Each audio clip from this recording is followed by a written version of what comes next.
एक बार की बात है। कासगंज नामक गांव में सेठ करोड़ीमल नाम का एक सेठ रहा करता था। सेठ करोड़ीमल बहुत ही लालची था। उसका एक पुत्र था जिसका नाम सेठी था। सेठी स्वभाव में बहुत चालाक और बेईमान किस्म का बच्चा था। दूसरी तरफ उसी गांव में राजू नाम का लड़का था जो कि सेठी की कक्षा में पढ़ता था, लेकिन वो सेठी के बिल्कुल विपरीत था। एक दिन स्कूल में, ओए राजू, तुमने हॉलिडे का सारा टास्क बना लिया क्या? अब हाँ, वो तो मैंने 2 सप्ताह में ही सारा होमवर्क कंप्लीट कर लिया था। तुमने कंप्लीट नहीं किया है क्या? और नहीं यार, और बुआ के घर चला गया था यार। 3 दिन बाद कमलेश सर की क्लास है।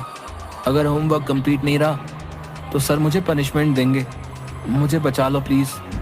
लेकिन बुआ के यहाँ तो तुम 1 सप्ताह के लिए ही गए थे।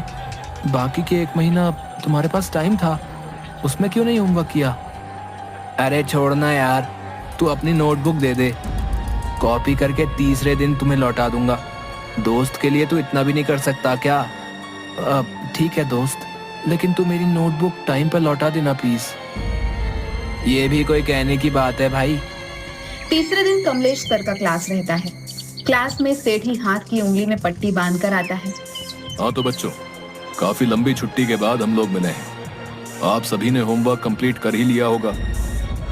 सभी अपनी होमवर्क की नोटबुक लाकर मेरे टेबल पर रख दो। सेठी, मेरी कॉपी तो मुझे होमवर्क की कॉपी सर के टेबल पर रखनी है।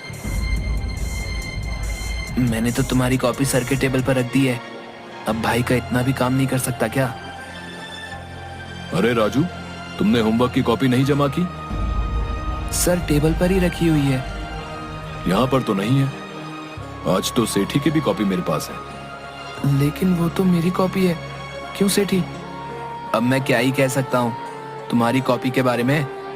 जब मैं टास्क बना रहा था तो मैंने तुमसे कहा था कि टास्क बना लो, लेकिन तुम बराबर यही कहते थे कि अभी बहुत दिन है। क्यों झूठ बोल रहे हो सर? उस कॉपी में देखिए, मेरी हैंडराइटिंग है।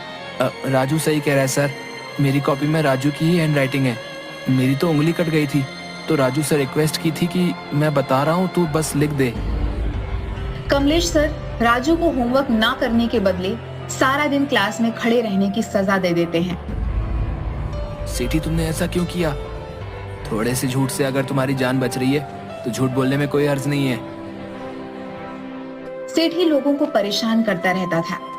इसी तरह 10 साल बीत जाने के बाद सेठी शहर में एक बहुत बड़ा रेस्टोरेंट बनाता है, और वहीं अच्छे नंबर और अच्छी डिग्री होने के बावजूद राजू गरीब बेरोजगारी का जीवन जी रहा था। सरिता, आज मुन्नी सुबह से क्यों रो रही है? आज घर में कुछ नहीं है। मुन्नी दूध के लिए रो रही है। ठीक है, कुछ देखता हूँ। राजू सभी जानने वालों से पैसा मांगता है, लेकिन कोई भी नहीं देता। थक हार कर वह सरिता का मंगलसूत्र गिरवी रखकर खाने के लिए कुछ सामान लेकर आता है, और बचे कुचे पैसों से अंत में वह एक चाय की दुकान खोल लेता है। एक दिन सेठी उसकी दुकान के सामने से गुजरता है। अरे क्या यार, तुम चाय बेचोगे? हम लोग एक ही स्कूल में पढ़े हैं, सब क्या कहेंगे भाई? झूठ, फरेब, बेईमानी, मक्कारी की हलवा पूरी से कहीं अच्छा ईमानदारी से चाय बेचकर सूखी रोटी खाकर चैन की नींद सोना कहीं अच्छा है। हाँ तो भी ठीक है, फिर रहो झोपड़ी में रूखी सूखी खाकर, और क्या। मुझे देखो, मेरे पास आज बंगला है, गाड़ी है, बैंक बैलेंस है, सब है। धीरे धीरे राजू की चाय की गुमटी बड़ी होकर कॉफी हाउस रेस्टोरेंट में बदल जाती है। उसका टेस्टी चाय, कड़ी मेहनत, मधुर व्यवहार और ईमानदारी के कारण हमेशा कॉफी हाउस फुल रहा करती थी। उधर सेठी का दोस्त चंदन, जो शहर का सबसे बड़ा सेठ हरीलाल का बेटा था, एक दिन सेठी के रेस्टोरेंट में खाना खा रहा था। रेस्टोरेंट में तो बहुत अच्छा खाना बनाया तुमने। मेरे पास एक आइडिया है, पहाड़ी के ऊपर 5 स्टार रेस्टोरेंट खोलने का। 20 लाख रुपए के प्रोजेक्ट में 5 लाख का इंतजाम हो गया है। आइडिया तो बहुत अच्छा है, 15 लाख में लगाऊंगा। प्रॉफिट कितना मिलेगा मुझे? तो मेरा दोस्त है, इसलिए 25% प्रॉफिट में मिलेगा। ठीक है, कल मैं तुम्हें कैश 15 लाख दे दूंगा, कागज तुम बनवा लो। क्या यार, जब दोस्त के साथ कागज पर डील करनी पड़े तो फिर दोस्ती कैसी? भाई, अगर तुझे मुझ पर शक है तो प्लीज मुझे नहीं चाहिए तेरा पैसा। इस तरह इमोशनल बातों से बिना पेपर के डील चंदन सेठी से 15 लाख रुपए ऐंठ लेता है। 2 साल बाद चंदन को पता चलता है कि उस तरह का कोई प्रोजेक्ट था ही नहीं। सेठी, तूने फर्जी प्रोजेक्ट के नाम पर मुझसे 15 लाख जो लिए हैं ना, वो वापस कर। अरे कौन सा प्रोजेक्ट, कैसा पैसा और किसका पैसा? कोई कागज या बैंक रिसीट है तो दिखाओ भैया। देख सेठी, मैंने पहाड़ी में रेस्टोरेंट के लिए तुम्हें 15 लाख कैश दिए थे। तुमने ही कहा था कि दोस्तों के बीच कागज का क्या काम। इस तरह कागज के अभाव में चंदन सेठी से 15 लाख रुपए हड़प लेता है। एक दिन इनकम टैक्स वाले छापा मारते हैं और टैक्स चोरी के आरोप में सेठी का दुकान सीज कर दिया जाता है। जल्द ही सेठी कंगाल हो जाता है। एक दिन राजू के कॉफी हाउस में, अब राजू भाई, आज मैं कंगाल हो गया हूँ, प्लीज मेरी मदद कर दो। मुझे फिर से बिजनेस करने के लिए पूंजी चाहिए। मैं जल्दी ही तुम्हारा पैसा लौटा दूंगा। ठीक है, मैं तुम्हें लोन दूंगा, लेकिन इस बार ईमानदारी और मेहनत से काम करना होगा। राजू से पैसा लेकर सेठी उसी के कॉफी हाउस के सामने अपना कॉफी हाउस भी खोल देता है। सेठी राजू के कैफे को कॉम्पिटिटर मानकर उसके कैफे को तरह तरह से बदनाम करने की कोशिश करने लगता है। अरिया, ये ले फेविक्विक और जा राजू के कॉफी हाउस में 2-2 बूंद सभी कुर्सी पर गिरा करा। जा। जैसे ही राजू का कॉफी हाउस ओपन होता है, लोगों की भीड़ लग जाती है। मौका देकर हरिया सभी की कुर्सी पर फेविक्विक डालकर आ जाता है। हाँ मालिक, जैसा आपने कहा था वैसा ही करके आया हूँ। शाबाश, अब आएगा मजा। बहुत ईमानदारी और मेहनत का पाठ पढ़ाता है। अब देखता हूँ तेरा कॉफी हाउस कैसे चलता है। हाँ। उधर फेविक्विक लगी हुई कुर्सी पर बैठने से सभी कस्टमर का पैंट चिपक जाता है। उठते समय उनके पैंट फट जाते हैं। पूरे कॉफी हाउस में हंगामा खड़ा हो जाता है। राजू को कुछ भी समझ नहीं आता कि यह सब कैसे हुआ, लेकिन तुरंत ही वह अपने बुद्धि विवेक से काम लेता हुआ अनाउंस करता है कि प्लीज शांति बनाए रखें। पता नहीं ये किसकी हरकत है, लेकिन राजू कॉफी हाउस आप सभी कस्टमर्स को माफी के तौर पर एक नई जीन्स आधे घंटे के अंदर आपको प्रोवाइड करवा रही है। हमारी ओर से हुई असुविधा के लिए आपसे क्षमा चाहते हैं। अरे क्या हुआ राजू? तुम्हारी दुकान पर हो रहे हंगामे को सुनकर मैं दौड़ा हुआ आया। देखो ना दोस्त, किसी ने कॉफी हाउस की कुर्सी में फेविक्विक लगा दिया है।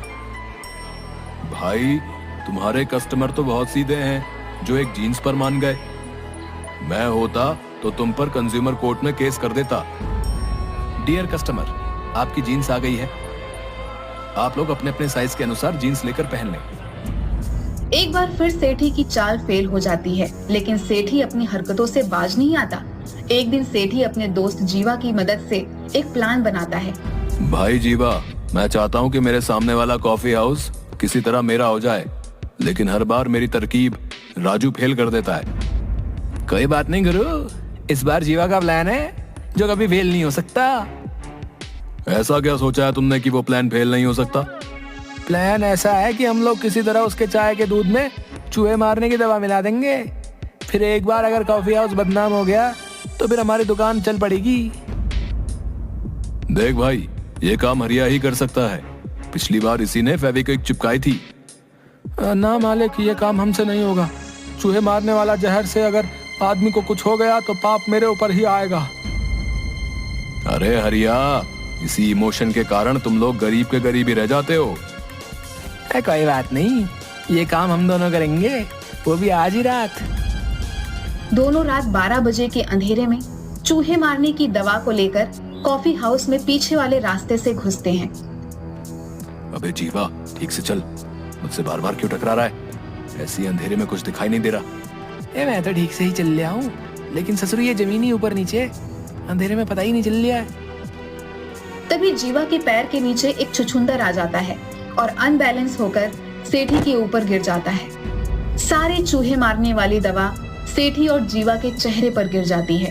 थू थू थू। अबे जीवा, तुम्हें कितनी बार कहा कि ठीक से चल, आखिर तूने मुझे गिरा ही दिया। अब ये पाउडर क्या है रे? थू थू थू। ये चूहे मारने वाली दवा मेरे चेहरे पर गिर गई। चलो भागो यहाँ से, भागो यहाँ से। थू थू थू थू। भाई, मुझे कुछ दिखाई नहीं दे रहा है, मेरी आंखों में शायद ये दवा चली गई है। साला छछुंदर सारा खेल बिगाड़ गया। मार डाला रे।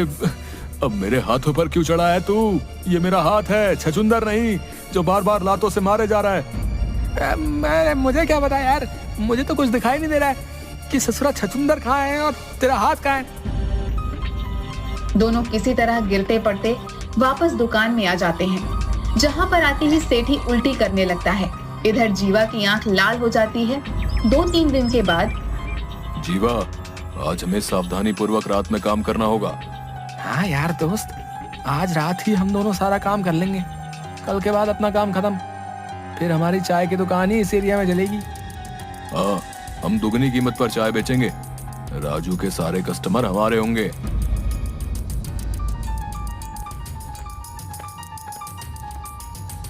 दोनों रात को फिर से राजू की दुकान पर जाते हैं और दूध में चूहे मारने वाली दवा मिलाकर वापस आ जाते हैं। कालू, जल्दी से सारा टेबल कुर्सी साफ कर दे। देखना कि कहीं कोई चिपकने वाला पदार्थ, फेविक्विक या च्युइंगम कुर्सी या टेबल पर ना लगाओ। आज संडे, वैसे भी कॉफी हाउस में भीड़ ज्यादा होगी। जी मालिक, उस दिन की फेविक्विक की घटना के बाद से मैं एक एक कुर्सी और टेबल को अच्छी तरह साफ करता हूँ। उसकी चिंता मत कर तू, केवल मन लगाकर साफ सफाई कर ले। उस दिन के बाद मैंने कॉफी हाउस में सीसीटीवी लगवा दिया है। दूसरे दिन सुबह, संडे होने के कारण राजू के कॉफी हाउस में आज तुरंत ही हाउसफुल हो जाता है।